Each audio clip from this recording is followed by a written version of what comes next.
Hello friends, तो welcome to my new video. तो दोस्तों आज हम लोग क्लास 10th के मैथमेटिक्स में एक चैप्टर है linear equation in two variables, उसका एक मेथड को डिस्कस करेंगे हम लोग, जिसका नाम है क्रॉस मल्टीप्लिकेशन मेथड और हिंदी में उसको हम लोग कहते हैं वज्र गुणन विधि। तो आइए इसको हम लोग देखते हैं। तो देखिए, सबसे पहले आपको क्वेश्चन में क्या करना है कि जो कांस्टेंट टर्म होगा, कांस्टेंट का मतलब जिसमें एक्स और वाई लगा हुआ नहीं है, वो अगर बराबर के उस तरफ है तो उठा के आप इधर ले आइए दोनों इक्वेशन। दूसरा स्टेप, आप इसमें लेवलिंग कर दीजिए 1, 2 और 3। 1 का मतलब x का गुणांक, 2 का मतलब y का गुणांक और 3 का मतलब कांस्टेंट टर्म। अब आपको मैं एक फार्मूला बता रहा हूं, x अपॉन 23, y अपॉन 31 और 1 अपॉन 12। बस ये फार्मूला आप दिमाग में सेट कीजिए तो आपको गुणांक लिखने में कोई प्रॉब्लम नहीं होगा। अभी कैसे लिखेंगे, और एक चीज याद रखिएगा, अगर आप ये कांस्टेंट टर्म को उठा के इधर नहीं लाइएगा तो ये जो 1 है तो आप फार्मूला में -1 लगा दीजिए। इसी हम लोग उठा के रख कर लेते हैं, माइनस प्लस का कंफ्यूजन ही खत्म।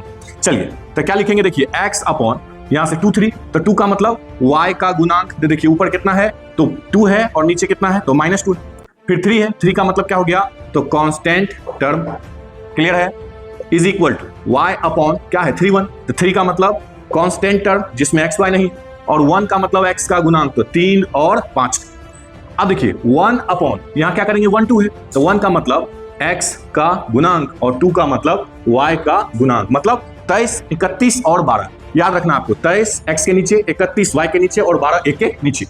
क्लियर है। चलिए अब क्या करेंगे, क्रॉस मल्टीप्लिकेशन, इसको इससे गुना इससे, इसको इससे और यहाँ पे इसको इससे गुना करके और घटा देंगे। तो देखिए क्या हो जाएगा, तो x अपॉन ये हो गया 4 दूनी 8, माइनस में ये भी माइनस ये भी माइनस, तो माइनस माइनस प्लस और फार्मूला का माइनस, तो ये क्या हो जाएगा 12 दूनी 24।